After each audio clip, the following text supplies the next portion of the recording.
Não, porque eu me incomodava porque eu via o meu pai como Alexandre, não como Chorão. Então, você é filho do Chorão. Não, eu sou filho do Alexandre. Entendi. Mas os dois são a mesma pessoa, então sim. fica meio estranho, né? A mesma coisa que falar, você é filha da sua mãe. Não, eu sou filha da minha mãe. Sim, sim. E tem uma coisa que até a gente conversou aqui com o Pedro Mariano, que a gente é apaixonada por ele, e ele falou que ele demorou um tempo para entender que todo o carinho que as pessoas tinham pela mãe foi canalizado para ele, porque é meio que assim, poxa, você era o filho daquela pessoa que a gente amava tanto.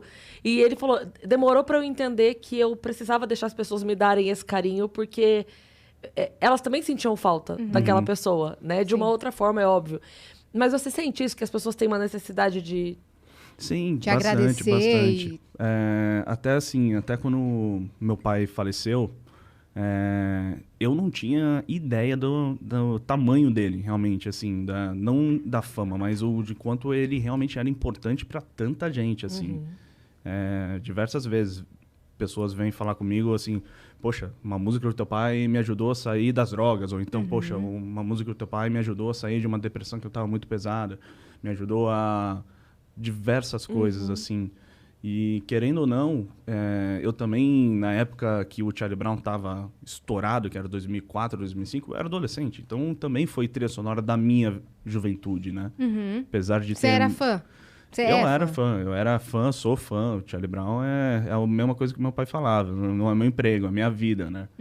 E, querendo ou não, é o que eu vivo hoje 24 horas por dia, 7 dias por semana, assim. Não temos feriados, não temos nada, assim. A gente, Charlie Brown, 24 horas por dia, respira isso. Você falou que você estava né? no escritório que cuida desse trabalho. Que cuida do Charlie Brown Jr. O escritório que cuida das coisas do meu pai é um escritório que ele mesmo fez lá atrás. Ele me colocou de sócio, eu acho que em 2007, 2008, alguma coisa assim. Eu acho que 2008 para ser maior de idade, né?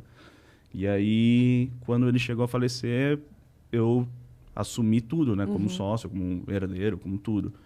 E até para ajudar a cuidar das coisas, assim, porque quem cuida do nome Charlie Brown, Chorão, de tudo isso, era ele e o escritório dele. Então vai continuar sendo a mesma coisa. Sim. Então, assim...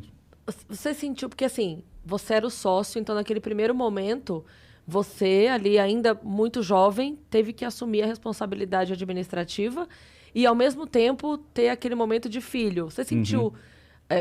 a imprensa vinha muito, assim, para querer te ouvir? Não é nem querer me ouvir.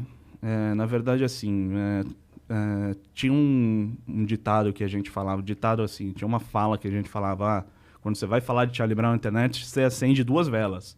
No caso, é uma vela e uma banana de dinamite. Porque alguma coisa ou vai dar muito certo ou vai explodir na tua mão.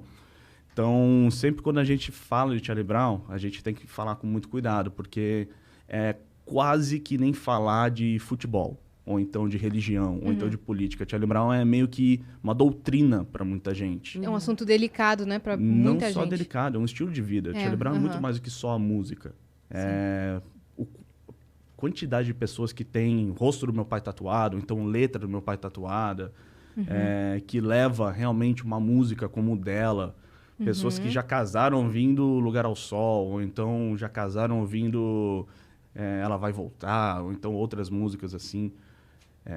É complicado, assim. Realmente é uma coisa que mexe muito com o ser humano. E eles se sentiram órfãos de certa forma, né? Então eles querem que o legado... Eles também se preocupam com o legado, né? Que ficou. Eles querem que a banda continue mantendo sua essência e que as pessoas apreciem o Charlie Brown como ele deve ser apreciado. Sim, é justamente isso que eu tento fazer desde o momento que meu pai foi embora até hoje. Tudo que eu lanço ou divulgo ou a gente faz parceria com alguma marca, todas eu penso assim, como que meu pai faria? Porque ele era extremamente autocrítico, ele era muito perfeccionista. Então, toda hora, quando eu vou fazer alguma coisa que envolva o nome dele, envolva o nome Charlie Brown Jr., história, eu tenho um crivo, assim, extremamente perfeccionista. Porque, assim, o Chorão ia ficar feliz? Não. Então, vamos lá. Vamos tentar melhorar. Ele ficaria feliz? Pra caceta. Então, pau no gato, vamos lá. Porque é isso, tem muita gente que vê o Charlie Brown como uma coisa muito preciosa para eles. Sim. E se a gente não chega num nível assim de perfeccionismo que essas pessoas também esperam, não vale a pena soltar absolutamente nada. Sim. É porque como é uma coisa que tem muito sentimento envolvido, é uma linha muito perigosa você ir de oferecer algo para a pessoa matar aquela saudade ou oferecer um produto que possa parecer oportunismo de quem está fazendo uma peça, um livro ou qualquer coisa nesse sentido, né? Sim. Então a pessoa tem que entender que não. Antes de qualquer coisa, existe a homenagem, existe também o sentimento, existe também... Para não parecer só uma... Sabe? Usar o nome para assinar um projeto. Não, na verdade, absolutamente tudo que a gente faz é pensado, primeiro, na história do Charlie Brown, né, como a gente tem honrar essa história que já foi criada pelo meu pai e pelos meninos da banda, e também aos fãs. Os fãs iam gostar de ver isso, eles iam gostar de ler isso, eles iam gostar de vestir essa camiseta, ou então gostar das ideias que a gente está tendo para o futuro. Inclusive, a gente, esse ano, na verdade, a gente lançou um show ao vivo que foi gravado em 2011, que meu pai tinha guardado porque estava faltando 2 membros.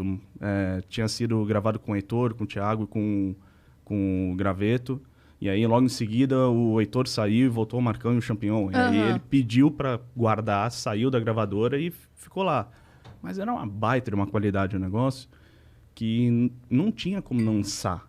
Não tinha como não lançar. Era o último show com uma baita de uma qualidade gigantesca do Charlie Brown Jr. Que estava escondido, né? Estava guardado, pegando poeira dentro de um HD. A gente lançou através de YouTube, serviço de streamings, tudo isso com a Sony, né? Porque é um DVD, eles não gostam que eu fale DVD. O Verta vai me matar, mas tudo bem, foda-se. Eles chamam como? Show. Porque querendo ou não é um show. É que a gente tá acostumado a falar DVD. Quando é gravado porque foi gravado e era para ser lançado no formato DVD em 2011. Já faz mais de 10 anos. Então, a gente fala show agora. Esse show foi aonde? Foi onde era o Palace, aqui em São Paulo. E assim, foi... Lotado, insano. Foi foda, assim. Realmente dava pra ver. Você foi nesse, não? Não, eu não fui. Na verdade, eu não fui em muitos shows do Charlie Brown. Porque também ia ser complicado. Mas o meu pai, uma das coisas que ele fez uma vez que ficou comigo, eu levei uma bronca dele porque eu tinha meus 15 anos, eu acho. Eu fui na pista de skate, no Chorão Skate Park, e eu acho que ele tava com os amigos dele fazendo merda, ou então fumando maconha, sei lá. E aí eu fui sem avisar. Aí, moleque, tu não chega aqui sem falar comigo não, aí, ó, não sei o quê. Aí eu comecei a ir só no lugar com ele quando eu era convidado. Sim. Porque tem aquela coisa, ele né? Queria se organizar. Ele queria se organizar e não queria que o filho visse fazendo merda, assim, né? Sim. Que hoje em dia já não tem mais esse tabu gigante de maconha, essas coisas, assim. Mas, mesmo assim, meu pai sempre foi extremamente cauteloso quando fazia qualquer coisa desse tipo, assim, perto de mim ou longe de mim, assim. Então, Então, eu não fui nesse show, mas eu fui em vários shows, né? Sim. E você tinha essa distinção? Você conseguia distinguir o Alexandre pai do Chorão artista? Bastante. Ou pra você era tudo muito parecido? Não, pra mim é nítido. Pra mim é nítido a diferença do Chorão no palco e do Alexandre fora do palco. Pra mim é nítido assim. O que você vê de mais evidente? O Chorão no palco, ele é uma pessoa que, assim, ele tá preocupado com a satisfação das pessoas que estão ao redor dele. Ele quer entregar o melhor show possível. Aí ele se preocupa com o ruído que o retorno tá dando. Ele se preocupa se a voz que tá saindo no retorno dele tá boa ou não. Ele se preocupa em coisa técnica, assim, gigantesca. Muito perfeccionista. Extremamente. E assim, ao mesmo tempo que ele era assim, ele gostava de tratar absolutamente todo mundo bem.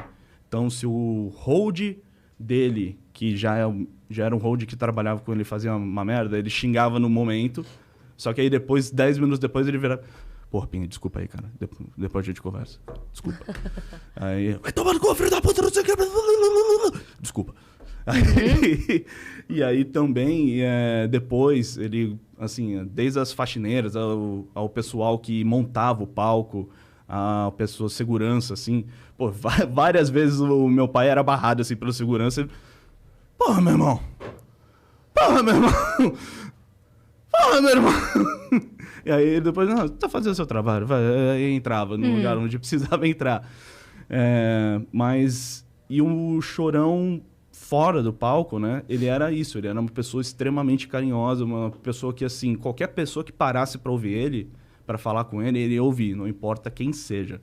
Não importa se é Não importa se era a Madonna, que um belo dia, foi realmente conversar com ele num show no Rio de Janeiro, ou se era uma moça pedindo dinheiro no Farol. Ou se era um fã que só queria dizer que a música dele mudava a vida dela. Assim, ele tinha aquelas coisas, né?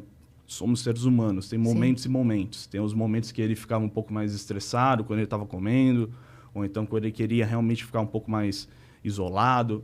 Só que não importava o momento, ele ia tratar a pessoa bem e assim, ele tinha um baita, um coração enorme. E ele não fazia isso porque, eu quero aparecer. Ele fazia isso por causa que era dele, sabe? Ele realmente fazia, não queria aparecer, não falava para ninguém, não falava que ajudava ninguém. Ele ajudava muitas instituições também, né? Ajudava, eu acho que umas 5 ou 6 instituições, e não falava. Assim, não falava. Já ajudou atleta paralímpico, já doou cadeira de roda, já ajudou, assim, oficinas de grafite, de skate, escolinhas de skate. Ele ajudava a manutenção de pista de skate no Brasil inteiro. E, assim, é uma pessoa que gostava, assim, usava o que o público dele dava para ele, que era essa fama, esse veículo de poder se comunicar para tentar ajudar os outros também. Então, esse para mim, era o Chorão pai, Alexandre Magno Abrão. Então, é essa diferença completa de um do outro, assim. Pode se entrelaçar várias vezes, mas o Chorão no palco é uma pessoa que quer fazer a música dele ali naquele momento, quer entregar isso e está preocupado com isso. E o Alexandre, fora disso, ele quer se entregar melhor para as pessoas ao redor. Ele quer ser uma pessoa melhor na sociedade para levar as pessoas com ele.